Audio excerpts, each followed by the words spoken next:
dihuni oleh bangsa jin, siluman, sering tampak itu kuntilanak.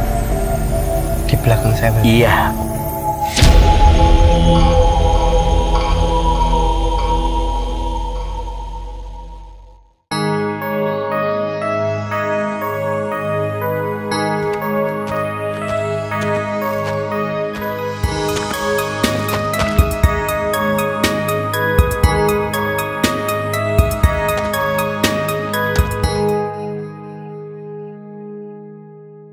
Pemirsa, kita berjumpa lagi dengan kanal Sisi Terang Misteri.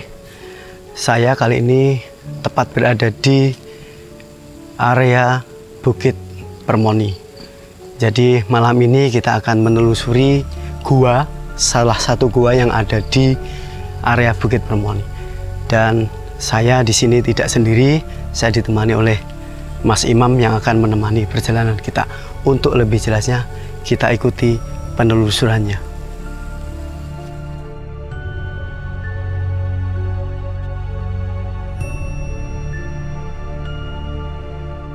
Assalamualaikum Kang Imam. Waalaikumsalam warahmatullahi wabarakatuh. Sehat-sehat ya Imam? Alhamdulillah bitamam. Kang Imam, di sini kita sudah berada di gua di daerah perbukitan Permoni. Iya. Kira-kira ada apa Kang di sini yang bisa dijelaskan kepada kita, Kang? Baik, Mas Ragil, saya senang bertemu dengan Anda. Dan pada malam hari ini berada di Bukit Permoni. Dan ini adalah satu gua yang tidak punya stalagmit. Nah, ini adalah gua buatan. Dan misteri yang ada di sini, ya. Ini bukan asli penunggu sini. Ini yang menunggu di sini pendatang setelah gua ini dibikin. Sebagaimana saya kemarin berbincang dengan Pak Widodo, memang gua ini adalah gua buatan. Nah, menariknya di sini ada dua misteri. Pertama, misteri tentang Sultan Agung. Kedua, misteri tentang penghuni gaib yang menempati di Bukit Permoni dan gua ini khususnya. Saya akan ajak Anda untuk melihat ke dalam apa yang bisa ditampakkan, yang Allah tampakkan kepada saya. Itu bukan saya bisa melihat, tapi Allah yang akan menampakkan. Siap, Kang. Mari kita jalan. Oke. Siap.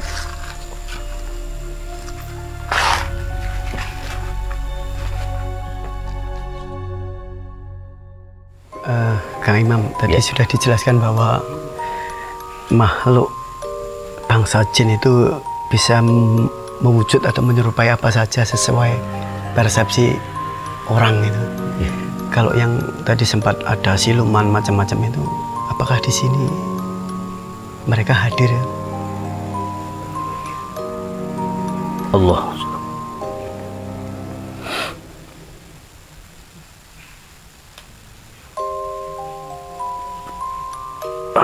Gini Mas Ragil, di belakang kita ini dan di samping kanan Anda, ini mengelilingi kita ini hadir semua, melihat kita semua.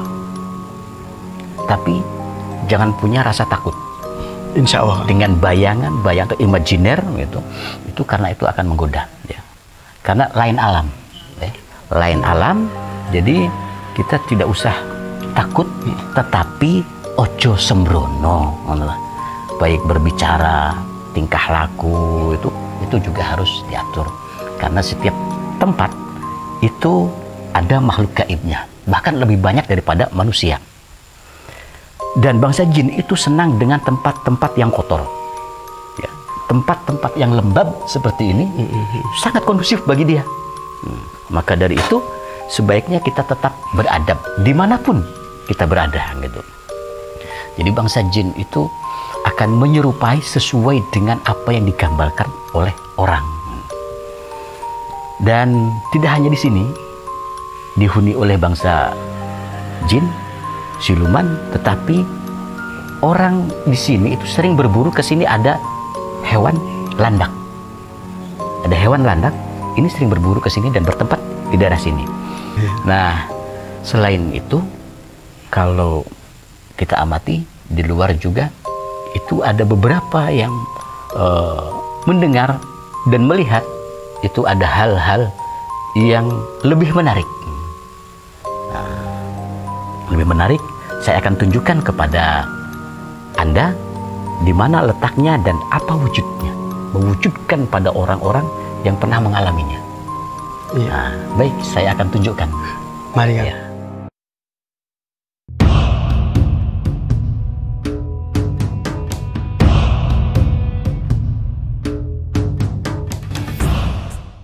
Kang Imam, Ya. kira-kira di sini ada apa saja Kang Imam ya, kalau bisa dijelaskan? Oh ya, saya akan tunjukkan tadi kan, Iya. bahwa di sini ini, nah, kira-kira 10 meter dari sini, itu ke sana itu biasanya ada menampakkan itu karpet merah. Ini jalan arah menuju gua ya? Iya, 10 meter dari sini, melakukan karpet merah, dan itu bisa menggulung orang. Bisa menggulung orang. Dan mungkin kalau ahli spiritual itu melihatnya di sana ada pohon bambu, pas sebelah bambunya itu bisa tampak empering petuk. Terus pas di sini posisi Anda berdiri, mundur satu langkah ke kanan, satu langkah, di situ biasanya sering tampak itu kuntilanak. Di belakang saya berarti. Iya, kuntilanak duri. Sekarang dia Ada di pohon bambu. bambu ini. Iya, persisnya di situ menampakkan dirinya itu. Nah, ini yang sering menampakkan dirinya. Nah, itu sosok itu. Itu yang dapat saya jelaskan di luar gua itu. Tadi di gua sudah dijelaskan, dan di sini sudah misteri-misterinya. Saya rasa sudah cukup. Udah ada nggak ada yang lain yang Sudah cukup, saya rasa cukup, itu. Ya.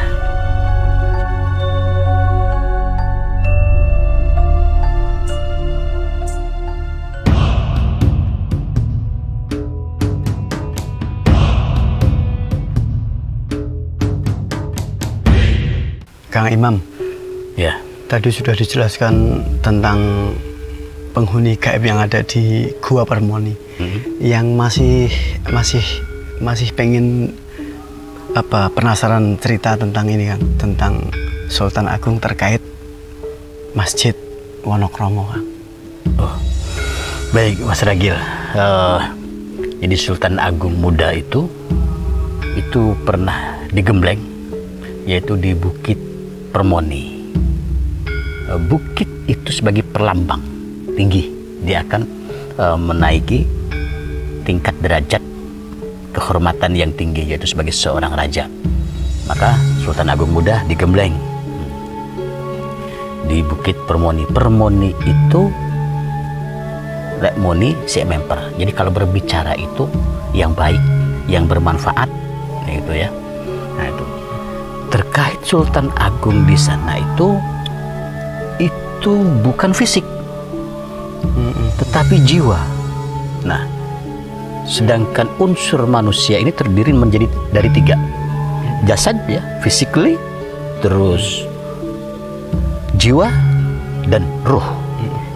Yang digembleng di sini adalah jiwanya. Jadi Sultan Agung itu pernah mandi di tempuran yang sebelah sana itu, tempuran Pertemuan antara Gajah Wong dan Opak ya? Nah, di situ itu pertemuannya.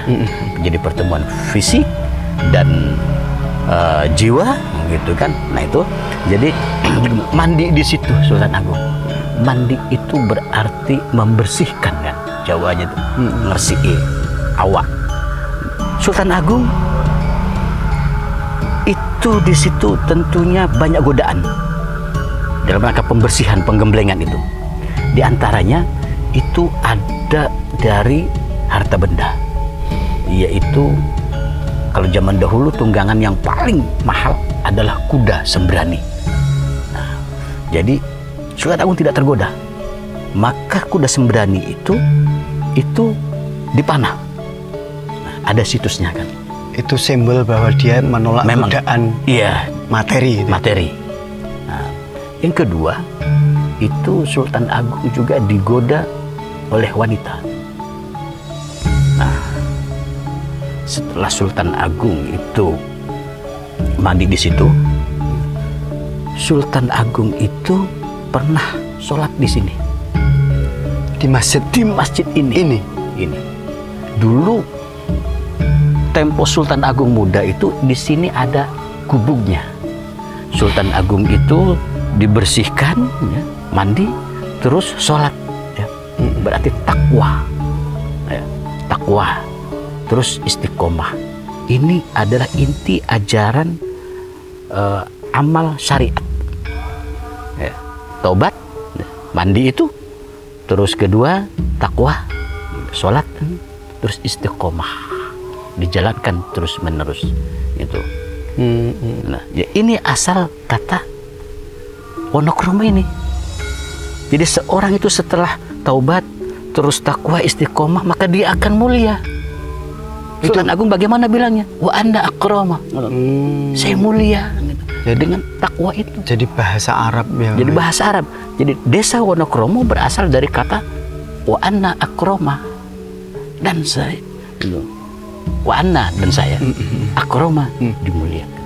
Jadi barang siapa yang bertaubat, barang siapa yang bertakwa dan istiqomah pasti akan mulia. Derajat takwa tadi ya Kang. Iya, itu. Yang itu persiapan, berarti itu persiapan Sultan Agung dalam rangka menuju menjadi raja gitu ya. Iya, dalam rangka mempersiapkan dirinya untuk menjadi seorang raja gitu. Nah, itu misteri Sultan Agung yang pernah digembleng di Bukit Permoni. Jadi bukan fisik, jiwanya itu. Dan Sultan Agung sukses menapaki itu ya. Menapaki itu. Buktinya apa? Beliau bisa menjadi seorang raja. Itu suksesnya penggemblengan Sultan Agung muda menjadi seorang raja. Dari penjelasan Kang Imam tadi sudah cukup terang benderang bahwa Sultan Agung itu merupakan raja yang prosesnya panjang banget untuk mencapai derajat takwa gitu sebenarnya. Iya, jadi nama masjid ini itu amal syariat tingkatan yang kedua. Jadi taubat, takwa, baru istiqomah. Oh, ini taubat, takwa yang disimbolkan masjid ini, istiqomah. Iya. Oke, terima kasih Kang Imam. Semoga Kang Imam tetap sehat terus dan kapan-kapan kita akan melakukan perjalanan di tempat lain, Kang. Ya, terima kasih dengan senang hati. Ya, assalamualaikum. Waalaikumsalam warahmatullahi. Oke, pemirsa, itu tadi penjelasan dari narasumber oleh Kang Imam yang telah menceritakan sejarah dari Bukit Permoni dan sisi-sisi misteri yang melingkupinya. Semoga kalian bisa mengambil manfaat dari video ini dan jangan lupa share, like, dan subscribe. Kita bertemu lagi di video berikutnya dan assalamualaikum.